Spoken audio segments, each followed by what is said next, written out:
I haven't started it yet, and I'm already emotional, right? So we just finished the ceremony for the 30th of April in honor of our fallen heroes. But I think it's deeper than that. It's a brilliant example of those ideals that are encapsulated in all of us Vietnamese to want to live free and to risk everything that we have to be able to escape tyranny, to find a better life.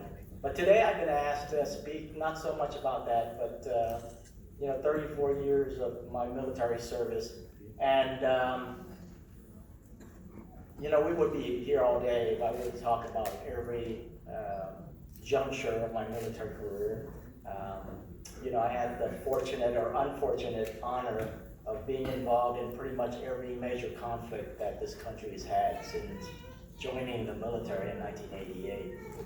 A lot of my friends, have joked about staying away from me because I attract a lot of trouble, right? So starting out in 1994, I was a company commander in the 82nd Airborne Division, and we were ordered by President Clinton to conduct a parachute assault into Port-au-Prince, Haiti, to seize the airfield to facilitate the introduction of land forces, because at that time, the tyrant, General Rose Seva, had conducted a coup and overthrew the elected President Jean-Bertrand Aristide, and we were told to do so. So about halfway through, it was a 5-hour flight.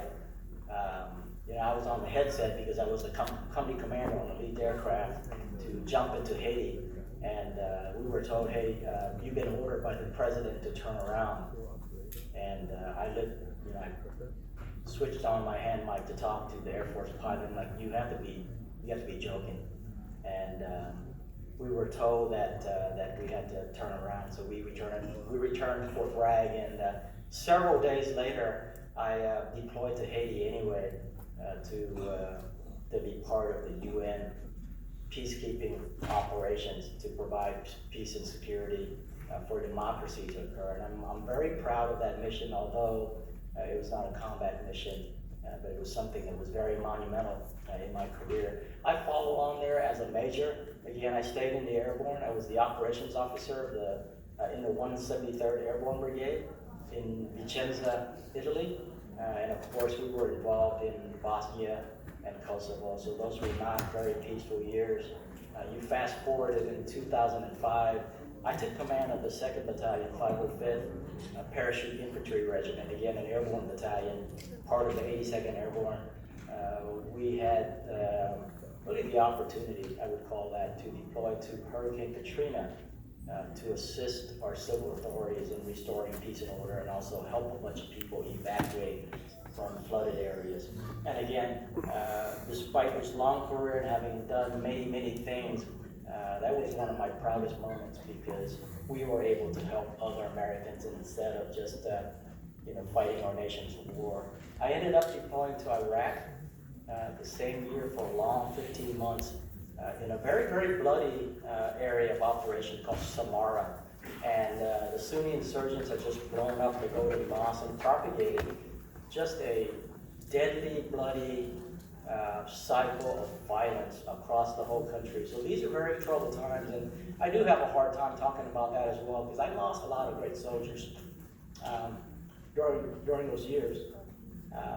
I got promoted to colonel very shortly after, and had the opportunity to take command of probably the most storied brigade in the entire Army, the famous Rakkasan, and it's the 3rd Brigade of the 101st Airborne Division at Fort Campbell, where I took them to Afghanistan one more time to conduct counterinsurgency against the Taliban in eastern Afghanistan. I got promoted after that to 1-star Brigadier General, where I returned to Afghanistan.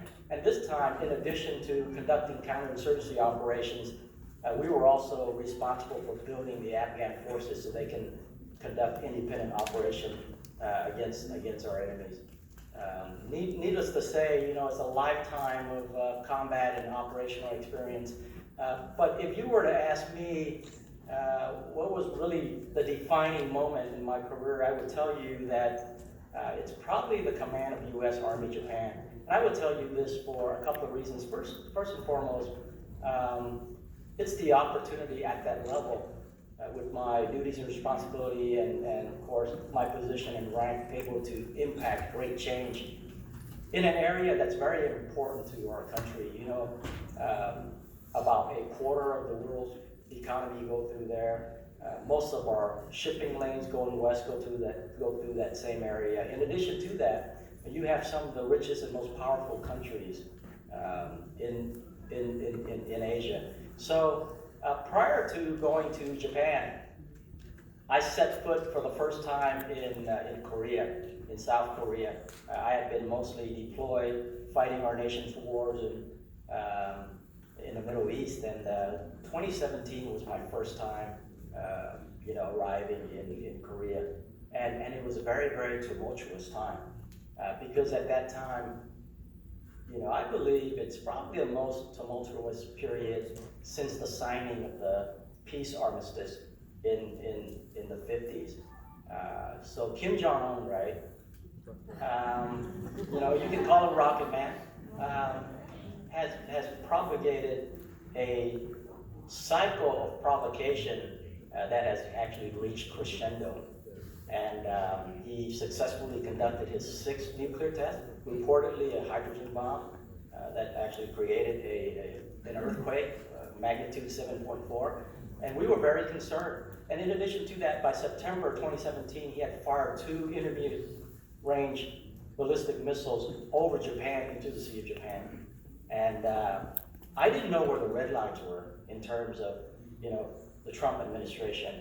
But my guess was the enemy was firing these rockets, these ballistic missiles, at maximum apogee and shortened distance. And I would venture to say that if he had dared to fire at max distance, at flatter trajectory towards Guam, we would probably go to war. And again, that's my own estimation. So the situation was really, really tense. And as the Deputy Commanding General for Operations, my charge is to get all the U.S. divisions, the Army divisions, ready for combat operations. So we trained, we rehearsed, we conducted a lot of war game tabletops, and we ready our men and women to go to war. And if given the word, we would have crossed our line and attacked north towards Pyongyang. So those are very interesting times. And then unbeknownst to us, there were some talks that were going on. And several weeks later, President Trump conducted some talks with KJU, or Kim Jong-un. And although we didn't see any immediate impact of those talks, months later, we felt that the situation had been somewhat de-escalated, although Kim Jong-un was a very unstable, very calculated, very smart individual, right? So the situation was very, very tense. I suspected at that time that I was going to be brought back to the U.S. To take command of a continental U.S.-based unit, and surprisingly, I was told, you're going to Japan to take command of U.S. Army Japan. And so I arrived in Japan in 2018, and it was very interesting because with all the things that North Korea was doing, I suspected that the Japanese leadership from their Ministry of Defense and all their military senior leaders would be very concerned about Korea or North Korea, which they were. They were concerned about North Korea, but when you spoke to them, there were 2 entities that they were very concerned about. For most folks, first of all, Russia. Russia is a revanchist state, right? Trying to rebuild all its former glories and all that stuff to create buffer states against who they foresee as the enemy. And as a revanchist state, they're very, very dangerous for several reasons. First of all, the Japanese and the Russians have never been amicable, right? They've been in conflict for several hundred years. And matter of fact, in 1905, the Russians were defeated at the Battle of Mukden on land, and then the Straits of Tsushima, at sea. And this marked the first time that a major European power had been defeated by an Asian force.